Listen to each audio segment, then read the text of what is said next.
this is Anne-Chloé, and this is STARR, Startling Tales About Radical Responsibility. And today I would like to give some hints and distinction about how to hold space for someone who's learning how to feel, and especially someone who is learning how to feel anger maybe for the first time or for the first 3 to 6 months for the first time in their life.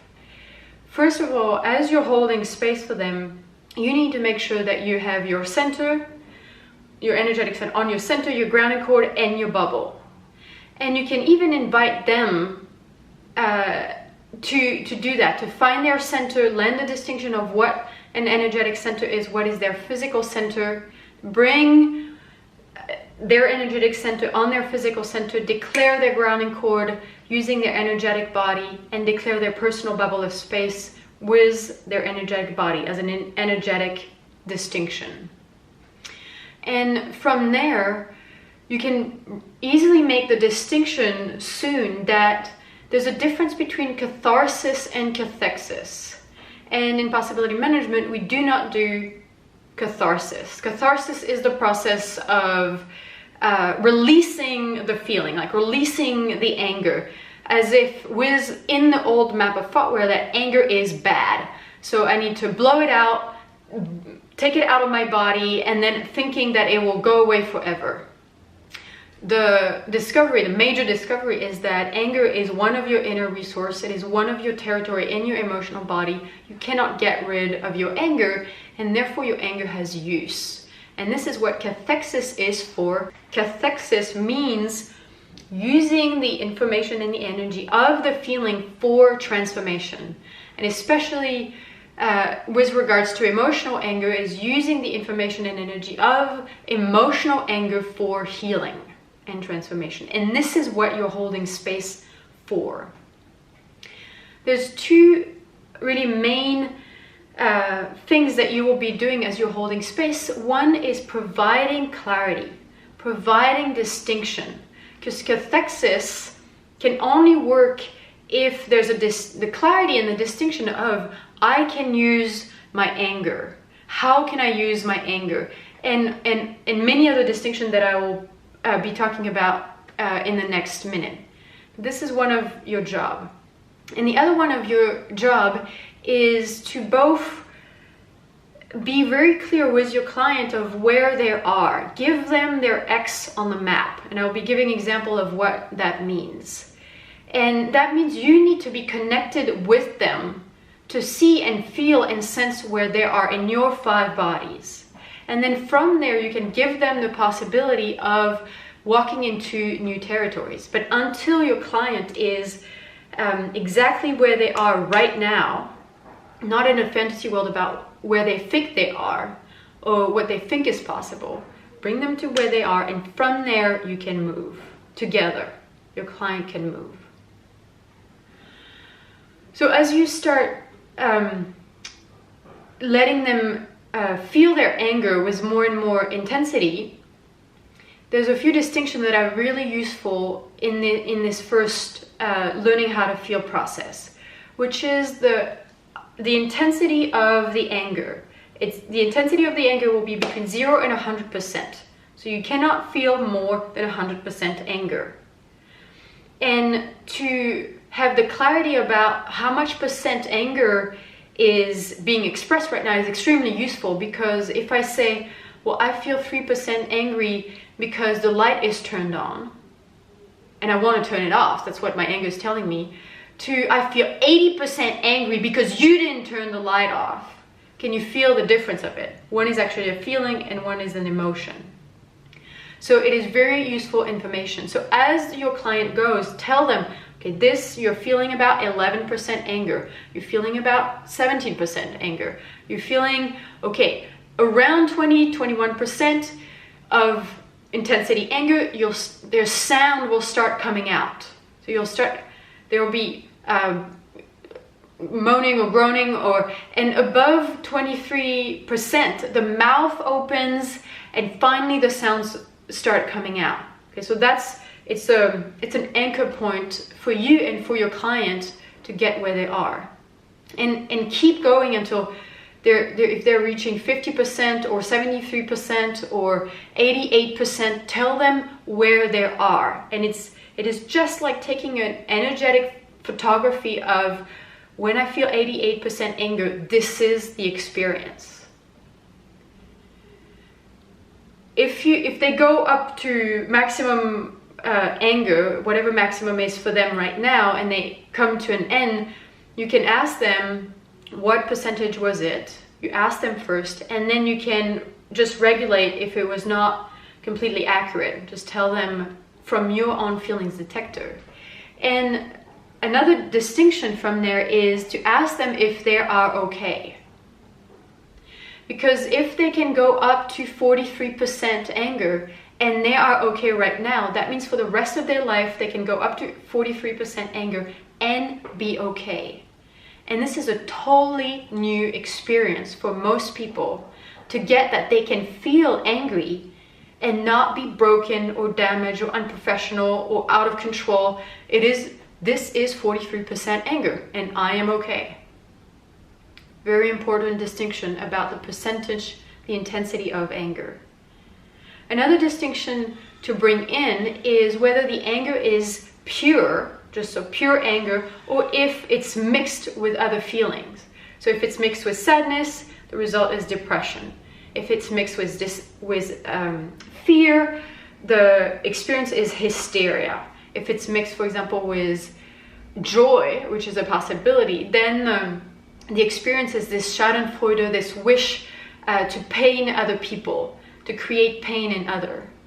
And often many people have made decision to mix their feeling because their pure feeling was too big, were too efficient in a way for their life with their parents or their teachers. They didn't know how to handle that. It's a very common survival strategy. As a space holder, you need to point it out and to give the distinction. You are mixing a feeling and this is the experience, and you can do a process of unmixing the feeling, and if it's appropriate, to go into that process right away. Another distinction that is often useful and needed is if your client cannot make sound, or your client cannot make words, or if the anger seems to be in one part of the body but not through the voice. And here I'm going to make a little parenthesis, is that transformation, upgrade of the nervous system to be able to feel and express feelings and emotion happens through the voice. So it is not really body work. We are not doing body work when we're doing anger work or other type of feelings work. We're doing voice work. And this is why the sound is so important. That this is where you want to navigate your client, is to be able to make sound, and then words, and then sentences, and then communication with even high intensity anger. So from there, if they can't make sounds or say words, it is probably because they have an energetic block. They've put an energetic block in themselves in the past, pretty much when they were younger. So it can be, for example, a plate, an armor plate, or in front of the heart. It can be a brick above the chest. It could be a tightening around the throat or around the whole neck, or even a cut in between the upper part of their body and their heart. So you can ask the question. When you notice that you ask the question, it seems like there's an energetic block. There's a block. Point, where is the block? And there's a process called the removal of energetic block that you can find on the energetic block website. To go through this process, it changes people's life. When the block is removed, then finally the feelings can flow, the sound can flow. Another distinction is some people have cut off their voice from their heart, their soul, or their being. So when they're speaking, they're not speaking with their authentic voice. They've put on a theater voice, a fake voice. And so if you notice that the anger is theatrical, and it has this lack of authenticity, it could be that there's been this cut at some point in their life, they've made a decision, survival decision, that they could not speak who they were, with who they were.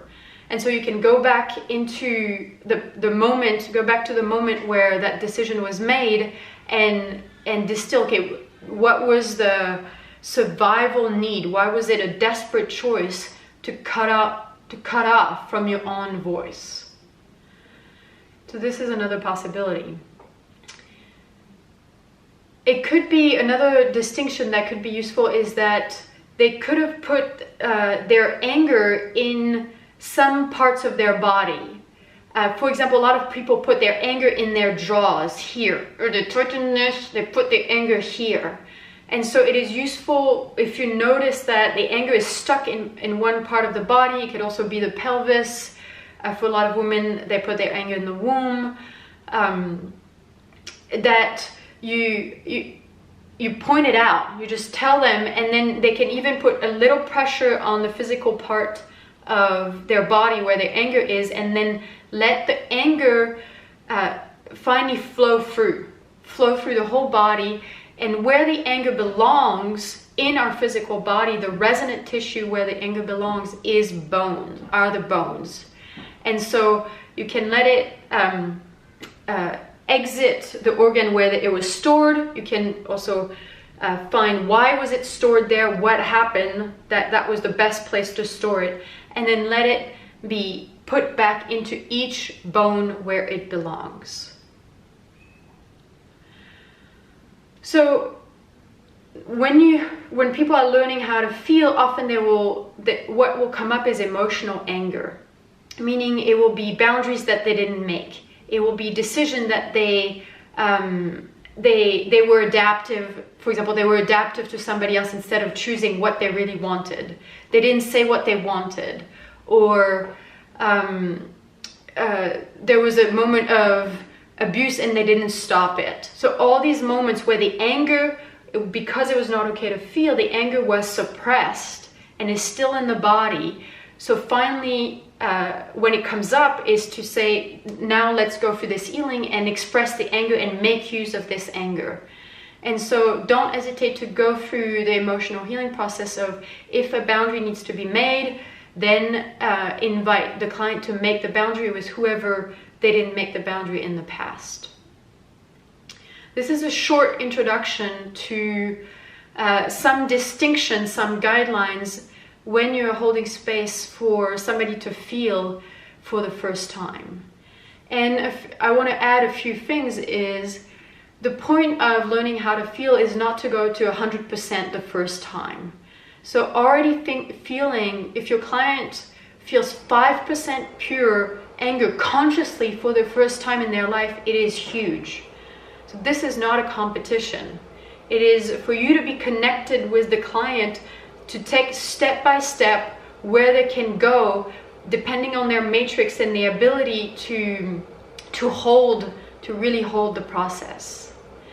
And it is really important, I want to repeat it, it's important that you give all along the process distinction about the old map of feeling and the new map of feeling, and what can be used with the new map of anger.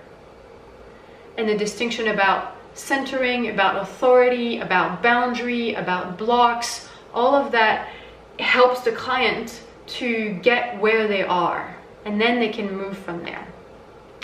As a wrap up, please tell your client that this was a big moving process, and so things will be moving in them in the next few days, and so that they don't worry, and if they have any question they can call you, and that they really take some space for themselves right after the process and drink some water. And this process can be repeated with this person many times.